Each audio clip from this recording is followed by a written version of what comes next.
Jangan lupa subscribe YouTube channel Metro TV News dan jangan lupa nyalakan notifikasinya. Selamat sore pemirsa, inilah headline news pukul 17 waktu Indonesia Barat. Paripurna DPR RI telah menyetujui rencana perubahan nomenklatur yang diajukan Presiden Joko Widodo. Ada 2 kementerian baru yang akan dibentuk, yaitu Kementerian Investasi dan Penciptaan Lapangan Kerja, serta Kementerian Pendidikan, Kebudayaan, dan Ristek. Dalam rapat paripurna penutupan sidang 4 tahun 2020-2021, anggota Dewan Perwakilan Rakyat menyetujui usulan Presiden Joko Widodo tentang pembentukan Kementerian Investasi dan Penciptaan Lapangan Kerja. Kementerian ini dibentuk untuk mendorong laju investasi di Indonesia yang diharapkan dapat menciptakan lapangan pekerjaan. Selain itu, DPR juga menyetujui tentang penggabungan Kemendikbud dan Kemenristek. Nantinya penggabungan ini akan menjadi Kementerian Pendidikan, Kebudayaan, dan Ristek.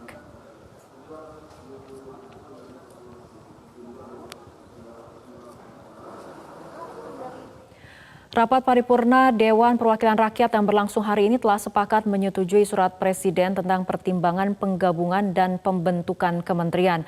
Informasi selengkapnya kita akan segera bergabung bersama Soza Utapea dari Gedung Parlemen Senayan, Jakarta. Soza, bagaimana jalannya pengambilan keputusan terkait pembentukan kementerian dalam rapat paripurna hari ini? Fitri, rapat paripurna sekaligus penutupan masa persidangan keempat tahun 2020-2021 tadi sudah selesai dilakukan pada pukul 11 waktu Indonesia Barat, di mana rapat ini berlangsung selama 1 jam 15 menit. Adapun yang menjadi agenda, sebenarnya ada 7 agenda, namun yang paling menarik perhatian dari rapat paripurna hari ini ialah terkait pengambilan keputusan dari surat Presiden tentang pertimbangan pembentukan dan juga penggabungan kementerian. Pimpinan rapat pada rapat paripurna hari ini yaitu Wakil Ketua DPR Sufmi Dasko Ahmad menanyakan kepada forum ataupun kepada anggota Dewan yang hadir dalam rapat paripurna mengenai persetujuan terkait surat Presiden ini, di mana surat tersebut sebenarnya sudah diterima oleh DPR sejak tanggal 30 Maret 2021, kemudian dilakukan pembahasan di parlemen sesuai dengan mekanisme yang berlaku, yaitu rapat BAMUS, kemudian rapat pimpinan, dan akhirnya dilanjutkan pada pembahasan tingkat 2 di rapat paripurna. Dan tadi saat dimintakan persetujuannya kepada forum, secara sepakat dan juga satu suara seluruh anggota DPR yang hadir dalam rapat paripurna hari ini menyetujui terkait surat Presiden tentang pertimbangan pembentukan dan juga penggabungan dari kementerian tersebut. Artinya nantinya pemerintah ini akan melakukan perubahan dari struktur kabinet ataupun kementerian di Kabinet Indonesia Maju. Ada 2 hal yang akan dilakukan. Yang pertama ialah penggabungan dari Kemendikbud dan juga Kemenristek, di mana sebagian tugas dari Kemenristek akan dialihkan atau dirangkap oleh Kemendikbud. Dan yang kedua ialah pembentukan dari Kementerian Investasi, di mana tujuannya ialah untuk dapat meningkatkan investasi di tanah air serta menciptakan lapangan kerja dan juga memaksimalkan keberadaan dari rancangan dari Undang-Undang Cipta Kerja.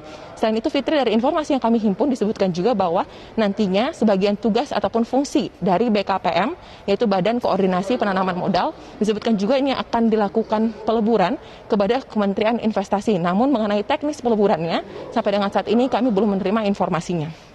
Dan juga Fitri, untuk kita ketahui bersama bahwa sebenarnya bongkar pasang yang dilakukan terkait dengan Kementerian Pendidikan ini bukan pertama kali dilakukan oleh Presiden Joko Widodo. Jika kita mengingat tahun 2014 lalu, Presiden Joko Widodo sempat mengeluarkan dikti dari Kemendikbud sehingga dilebur bersama dengan Kemenristek. Jadi namanya Kemenristek Dikti. Kemudian 2019 saat tahun pertama di periode kedua masa jabatannya sebagai Presiden Joko Widodo juga melakukan perubahan, di mana dikti dikembalikan kepada Kemendikbud, kemudian Kemenristek digabung dengan BRIN atau Badan Riset Inovasi Nasional. Dan pada tahun ini Kemendikbud kembali dilakukan perubahan lagi dengan digabung bersama dengan Ristek dan juga tinggal menyisakan BRIN atau Badan Riset Inovasi Nasional. Fitri. Ya, Soza, lalu bagaimana dengan keberlanjutan dari Badan Riset dan Inovasi Nasional itu?